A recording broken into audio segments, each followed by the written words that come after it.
क्या आप जानते हैं नमक पारे बहुत ही मुख्तलिफ तरह से बनाए जा सकते हैं। तो आज मैं आप लोगों के साथ नमक पारे जैसी ही बहुत ही ज़बरदस्त रेसिपी शेयर करूंगी, जो कि दिखने में भी बहुत ही खूबसूरत और मज़ेदार लगते हैं, खाने में कई गुना ज़्यादा मज़ेदार हैं। तो आपने क्या करना है, चैनल पर नए हैं चैनल को सब्सक्राइब कर लें। रेसिपी ज़रा सी पसंद आए वीडियो को लाइक कीजिएगा और प्यारा सा कीमती सा कमेंट करके मुझे ज़रूर बताइएगा कि आपको मेरी आज की रेसिपी कैसी लगी और आप मेरे चैनल पर किस तरह की रेसिपीज़ देखना चाहते हैं। तो चलें जी, अपनी आज की मज़ेदार और आसान सी रेसिपी स्टार्ट करते हैं। बहुत ही टेस्टी ये स्नैक बनकर तैयार होते हैं। बिस्मिल्लाहिर्रहमानिर्रहीम। सबसे पहले एक बोल में शामिल कर देंगे 2 कप मैदा छान कर। तो यहाँ पर मैंने हाफ कप करके 4 बार ले लिया। अजवाइन इसमें जाएगी हाफ़ टी स्पून, नमक हाफ़ टी स्पून। अच्छे तरीके से एक दफ़ा मिक्स कर लेंगे सबको। और उसके बाद हम इसमें शामिल करेंगे घी। आजकल सर्दियां हैं तो घी मैं मेल्ट करके यूज़ कर रही हूँ। 5 टेबलस्पून इसमें घी शामिल करेंगे और अच्छे तरीके से हाथ की मदद से हमने इसे मिक्स कर लेना है। इसे अच्छे से मिक्स करके इस तरह से मुट्ठी बंद करके चेक करेंगे। अगर तो ये बाइंड हो रहा है, इसका मतलब कि घी बिल्कुल परफेक्ट है। अब इसमें शामिल करेंगे थोड़ा थोड़ा करके पानी और इसका हम सख्त सा आटा गूंद लेंगे। तो यहाँ पर तकरीबन 2 कप मैदे में मैं आधा कप पानी शामिल करूँगी और इसे अच्छे तरीके से गूंद लेंगे। जो हम आटा गूंदेंगे ये हमारा आटा थोड़ा सा सख्त होना चाहिए, बहुत ज़्यादा नरम ना हो। तो यहाँ पर आप देख सकते हैं इसका टेक्सचर इतना ये सख्त होना चाहिए।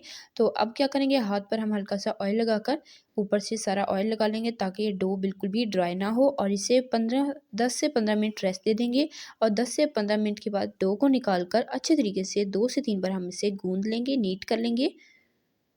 तो यहाँ पर आप देख सकते हैं डो मैंने अच्छे से नीट कर ली है। देखें बिल्कुल स्मूथ सी ये डो हमारी रेडी हो चुकी है। अब हमने इसे 3 इक्वल पार्ट्स में डिवाइड करना है। तो यहाँ पर इसके बराबर साइज़ के 3 हम पीस बना लेंगे और 3 पेड़े बना लेंगे। तो अगर आपको रेसिपी ज़रा सी पसंद आ रही है, वीडियो को लाइक करें, शेयर करें फ्रेंड एंड फैमिली मेम्बर्स के साथ। चैनल पर नए हैं चैनल को सब्सक्राइब किया करें, इससे हमारी हौसला अफजाई होती है और हमें पता चलता है कि हम कैसा काम कर रहे हैं। तो चैनल को आपने सब्सक्राइब ज़रूर करना है, साथ मौजूद बेल आइकन को भी प्रेस कर लिया करें ताकि आप इसी तरह की मज़ेदार आसान सी रेसिपीज़ हमारे चैनल की बिल्कुल भी मिस ना करें और सबसे पहले आप तक नोटिफिकेशन पहुँच जाए। तो यहाँ पर मैंने एक पेड़ा लिया है और इस पर हल्का सा खुश्क मैदा लगाकर मैंने इसे अच्छे से बेल लिया है।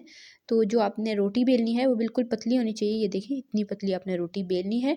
अब एक कटर ले लें या नाइफ़ ले लें, उसकी मदद से इसके एजेस हम कट कर लेंगे और एजेस को रिमूव कर देंगे और इसको हम इस तरीके से स्क्वायर पीसेज में कट करेंगे। पहले हम इस तरह से लंबाई में कट कर लेंगे।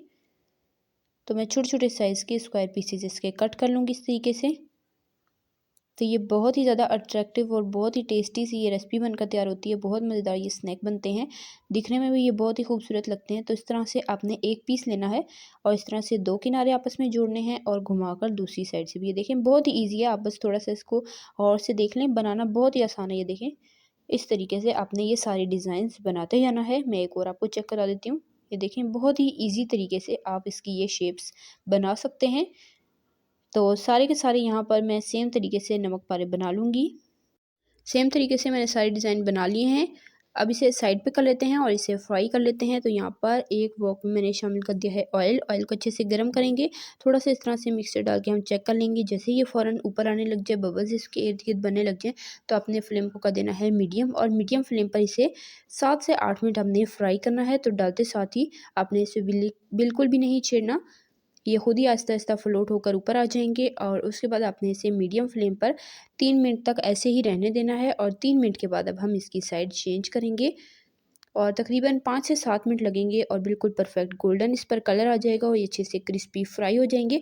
अगर तो आप हाई फ्लेम रखेंगे तो ये अच्छे से क्रिस्पी नहीं हो पाएँगे, तो आपने इसे मीडियम फ्लेम पर अच्छे से फ्राई कर लेना है। तो जी यहाँ पर हमारे नमक पारे परफेक्ट फ्राई हो चुके हैं, बहुत ही खूबसूरत इस पर कलर आ चुका है। इसे निकाल लेंगे और सेम तरीके से मैं बाकी के भी फ्राई कर लेती हूँ। उसके बाद इसे डिश आउट करके आपको दिखाऊंगी जी इसकी फाइनल लुक।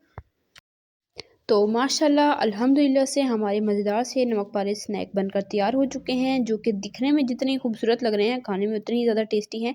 रेसिपी को ट्राई कीजिएगा और कमेंट में अपना फीडबैक ज़रूर दीजिएगा, आपको मेरी रेसिपी कैसी लगी और आपकी रेसिपी कैसी बनी और आप मेरे चैनल पर किस तरह की रेसिपी देखना चाहते हैं, कमेंट में ज़रूर बताइएगा। और चैनल पर नए हैं, चैनल को सब्सक्राइब कर लें इसी तरह की टेस्टी यम्मी रेसिपीज़ के लिए, सिंपल ईज़ी रेसिपीज़ के लिए, चाइनीज़ रेसिपीज़ के लिए, बेकिंग रेसिपीज़ के लिए, डेज़र्ट रेसिपीज़ के लिए, रमज़ान स्पेशल रेसिपीज़ के लिए, बकरीद स्पेशल रेसिपीज़ के लिए मेरे चैनल को सब्सक्राइब करें। इस चैनल पर पर आपके लिए बहुत ही ज़बरदस्त, आसान और मज़ेदार सी रेसिपीज़ बहुत जल्द आने वाली हैं। तो स्टे कनेक्टेड एंड सब्सक्राइब कर लें ताकि आप कोई भी रेसिपी मिस ना करें। इंशाल्लाह फिर मिलेंगे नेक्स्ट मज़ेदार, ज़बरदस्त और आसान सी रेसिपी के साथ। तब तक के लिए अल्लाह हाफ़िज़। अपना रखिएगा ढेर सारा ख़्याल, दुआ में याद रखिएगा। अल्लाह हाफ़िज़।